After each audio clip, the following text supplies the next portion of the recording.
Hello and welcome to another Doctor's Assistant 1 video. Today I'm doing a review of the 10th Doctor collector set that is exclusive to bandm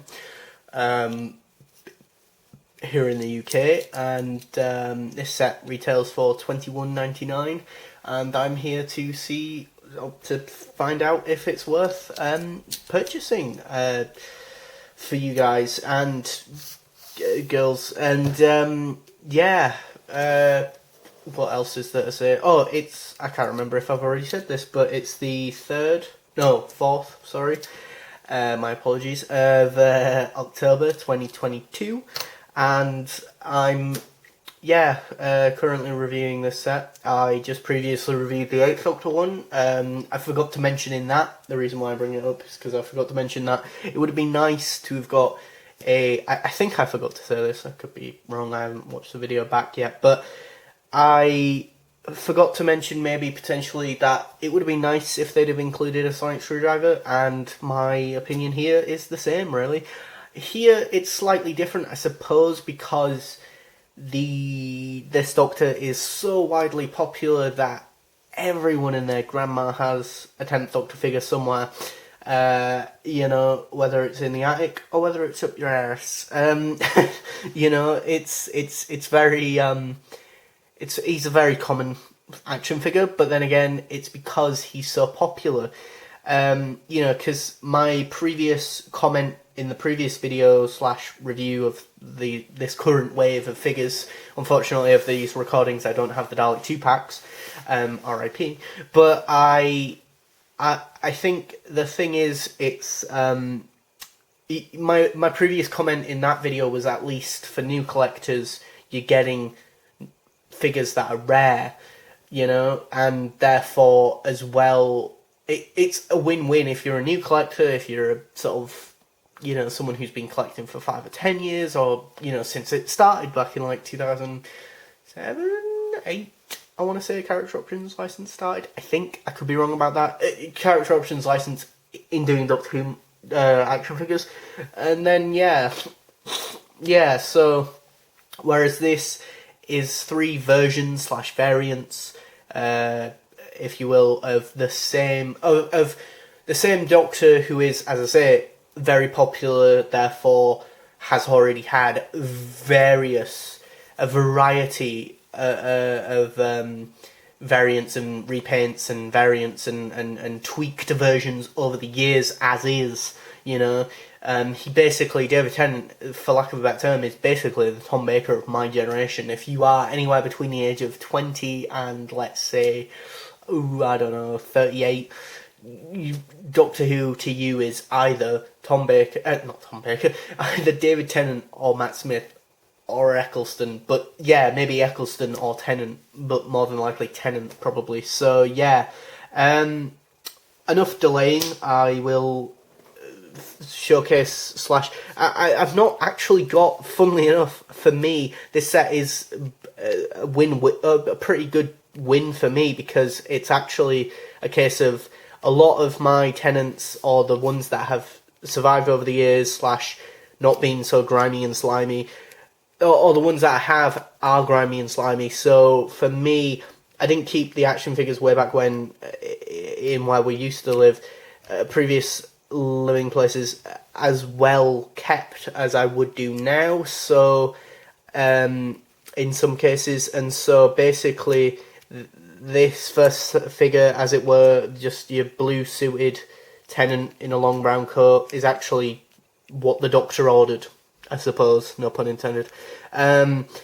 You know, because this is just, that. I mean, I think a lot of fans would have really, myself included, loved to have seen the new prototype, or the prototype version of Tennant be released in a B&M set, but maybe they weren't able to do that for legal reasons. The cynic in me is just saying that they probably couldn't be asked.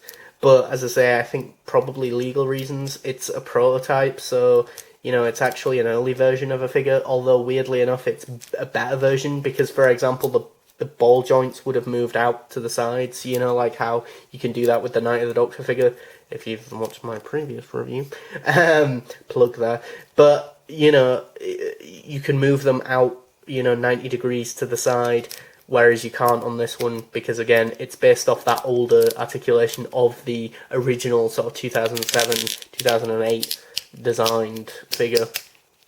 Weirdly enough, I don't think he's got any pins on his striped suit, which is very strange. So he's basically that figure, but with a brown coat, I suppose.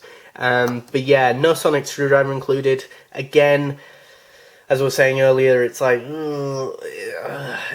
more than likely most of us already have a 10th Doctor sonic screwdriver, definitely, maybe, sort of. So, there is that, whereas with the 8th Doctor ones, they're more rarer figures, therefore the sonics, by extension, are quite rare. He's also got the sort of very mucky sand shoes, I suppose, the more dirt shoes, I suppose, this time around, as opposed to sand shoes, to quote the War Doctor.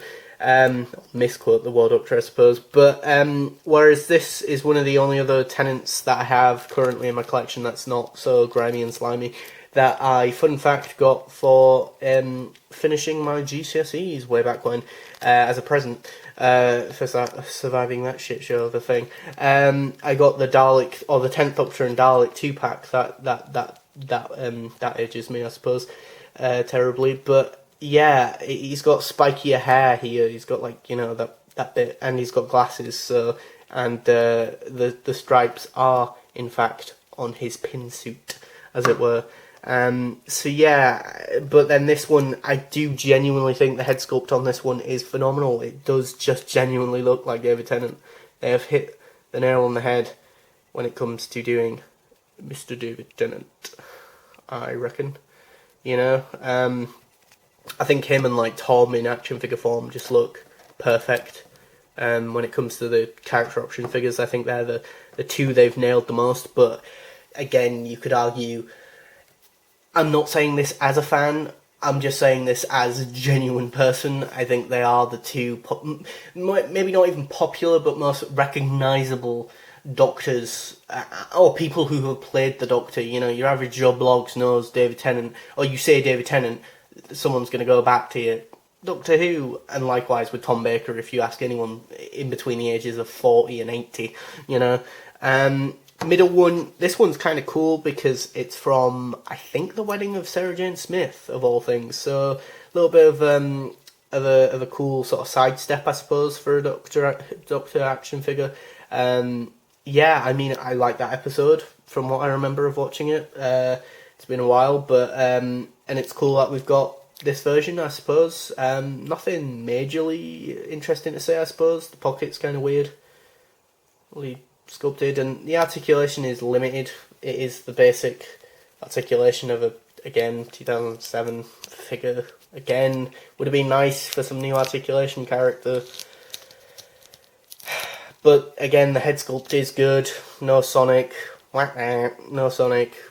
No pins on the suit, whereas in the Time Crash one there is. But then Mundas Productions, I think it was, said that he wasn't too fussed that they didn't put the pins on this one, because if you look at the Time Crash one, he actually kind of looks more like an ice cream man if you include the pins on this figure. So yeah, there is that.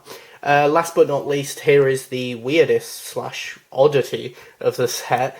The 10th Doctor, the Raggedy Man. Oh no, wait, spoiler alert, that's Matt Smith's moniker / title, if you will.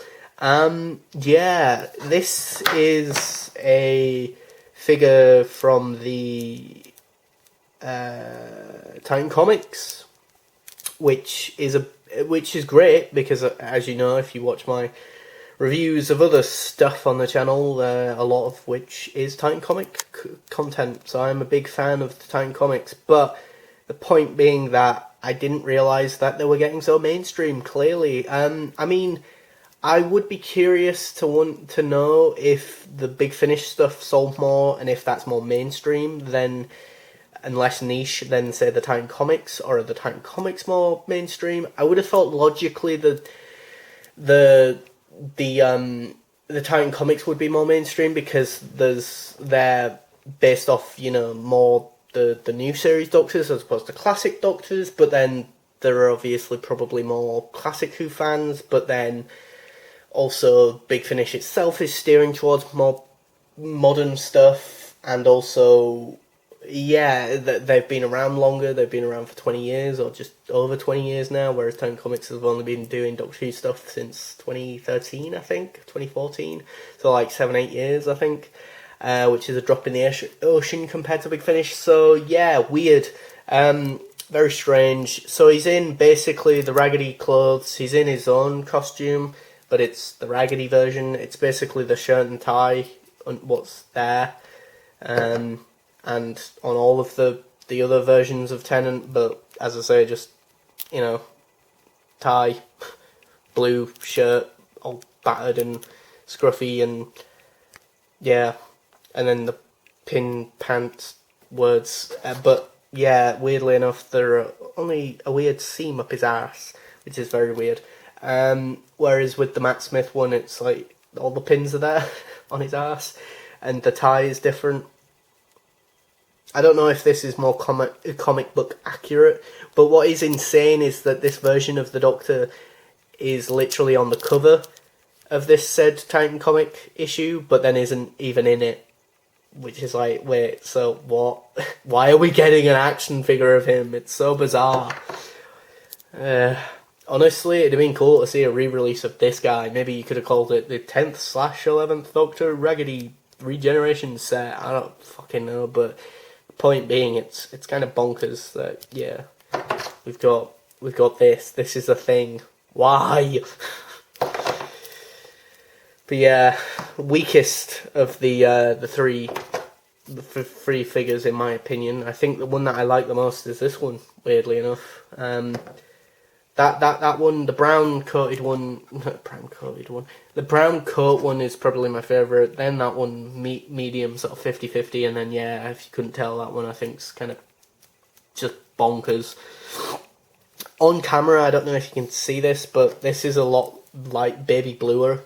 Whereas this is actually more just airing on just a white shirt, which is, again, I don't know if that's more accurate to the comic or not. I don't have the comic to hand, or I didn't look at the pictures, reference pictures, before doing this review. I know I'm so unprofessional, someone fire me, or no wait, this isn't my YouTube channel, isn't a job, it's a hobby. Get with the program, fucking rest of YouTube.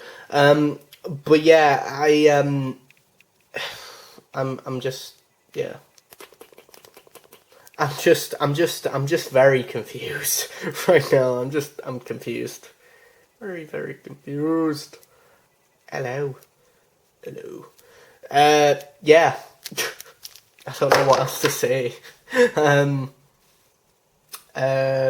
Yeah, I mean, I think we've all established that this is pretty crap, really, this set. I think if I weren't reviewing these sets, honestly, I would have passed on this set, I think. I think the Dalek sets this year are definitely the highlight, for sure. You know? Yeah. I mean, again, he's still really good. And, I suppose it has been quite a while since we got a 10th Doctor figure, I think, but then my mind constantly is reminded of that 10th Doctor figure we got in a tuxedo, which, I'll be honest, I kind of regret not buying, because I bet you he's very expensive on eBay now, on the sort of second-hand market, because he's a version/variant, even a variant from Voyage of the Damned, which... Don't tell anyone I said this. I don't actually like that much as an episode. But it's a variant from a very popular story, which was randomly singly released. Back in like 2018, 19ish, or maybe a little bit further back, but definitely before the pandemic. But after, like, or during maybe the Capaldi era, maybe early Whittaker. No, maybe not Whittaker, but around the Capaldi era, and I was just like, what? We are still in the year of our Lord, insert year here, of that figure being released. Getting those figures, it's or figures of this guy, Tennant, who hasn't been in the programme since, you know, way back when. It's bonkers, you know, the impact he's had on the show, and yeah, I am aware that he's coming back, and yeah, I have very mixed feelings about that. But yeah, as for this set, it's okay. It's it's not great. It's I'd probably give it a sort of 5 out of 6. I mean, a 5 out of 10, even 5 out of 6. A 5 out of 10. You can tell I've not reviewed figures for a very long time on the channel. But yeah, thanks for watching. Please do rate, comment, and subscribe to said channel for more content. Bye bye.